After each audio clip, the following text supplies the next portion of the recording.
এক দফা দাবিতে রংপুরের সকাল থেকে আন্দোলনকারী শিক্ষার্থীরা টাউন হলের সামনে অবস্থান নেয়। এখানে হাজার হাজার শিক্ষার্থী সড়কের মধ্যে অবস্থান নিয়ে স্লোগান দিচ্ছেন।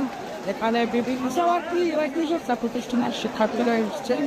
অন্যদিকে আমরা দেখেছি যে জাহাজ কোম্পানির মোড়ে এবং মহানগর আওয়ামী লীগ এবং জেলা আওয়ামী লীগের কার্যালয়ের সামনে সমাজ সংগঠন নিয়ে বেশ কিছু নেতার জন্য অবস্থান নিয়েছে। এর মধ্যে জিএল রায় রোড এবং জাহাজ কোম্পানির সামনে আন্দোলনকারী ছাত্রলীগ এবং আওয়ামী লীগের যে নেতা কয়েকবার কয়েক দফা ধামা পাল্টা দেওয়ার ঘটনা ঘটেছে। আজকের আন্দোলনে যেটা দেখা যাচ্ছে যে রংপুরের বিভিন্ন শিক্ষা প্রতিষ্ঠানে নারী শিক্ষার্থীর একটা ব্যাপক ধরনের অংশগ্রহণ আছে। এখানে অভিভাবকেরা এসেছেন, তারা বারবার স্লোগান দিচ্ছেন এবং তারা বলছেন যে আজকে তাদের দাবি পূরণ না হওয়া পর্যন্ত তারা রাজপথেই থাকবেন।